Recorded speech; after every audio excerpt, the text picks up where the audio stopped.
45 வருஷத்துக்கு முன்னாடி இருந்தவே ஒரு கஷ்டம்தான். அப்பாவுடைய அனுகூலம் என்றைக்குமே எனக்கு இருக்கும். ஏன்னா எனக்கு அப்பான்னா ரொம்ப பிடிக்கும். அப்போ இருந்து இப்போ வரைக்கும். எனக்கு அம்மா கிடையாது, அப்பா மட்டும்தான். எங்கள் அம்மா இறந்துருச்சு. என்னை எடுத்து தாய் வளர்த்தின தாய் தான்.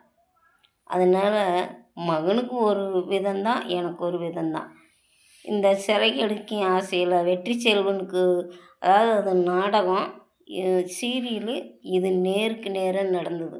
அவனுக்கு ஒரு இது தான், எனக்கு ஒரு இது தான். அது மாதிரி வாழ்க்கைங்கிறது ஒரு தடவை தான் வரும். பணம் காசு தான் பெருசுன்னு அவங்க நினச்சிக்கிட்டாங்க. ஆனால் நல்ல மனசு இருக்குதுன்னு அவங்களுக்கு தெரியல. பணங்காசை விட நல்ல மனசு இருக்கணும், நாளைக்கு வேணும் பிடிக்கணும் அப்படிங்கிறது அவங்க எண்ணலை. 45 வருஷமாக இதே கஷ்டம்தான். யாரையும் நான் கையேந்த மாட்டேன். என்னோடய வாழ்க்கையை நான் தேர்ந்தெடுத்தேன்.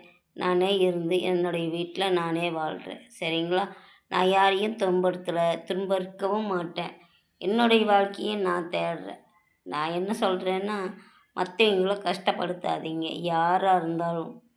மெயினாக நல்ல தாய் தான் அப்படிங்கிறத நம்பாதீங்க. எல்லாத்துக்காக எல்லா தாயும் சொல்ல முடியாது. சில தாய்ங்க நல்லவங்களாகவும் இருக்கிறாங்க, சுயநலமாகவும் இருக்கிறாங்க. ஆனால் என்னை எடுத்து வளர்த்தின தாய் ரொம்ப சுயநலம். மகன்தான் பெருசு, அவங்க சொந்த பந்தம்தான் பெருசு. சரிங்களா? அதனால் நீங்கள் உங்கள் குழந்தைங்களுக்கு ஒரு கண்ணுக்கு சுண்ணாம்பு ஒரு கண்ணுக்கு வெண்ணெய் வைக்காதீங்க. எல்லாத்தையும் சரியாக பார்த்துக்குங்க. நான் இது தப்பாக பேசியிருந்தேன்னா என்னை மன்னிச்சுக்குங்க. ரைட்டாக இருந்ததுன்னா ரைட்டுன்னு சொல்லுங்கள். நான் யாரையும் தப்பெல்லாம் பேசலை. என்னோடய கதையை தான் நான் சொல்கிறேன். வாழ்ந்த வாழ்க்கையை நினச்சி தான் என்னோடய உடலே போனது. சரிங்களா? ரொம்ப நன்றி.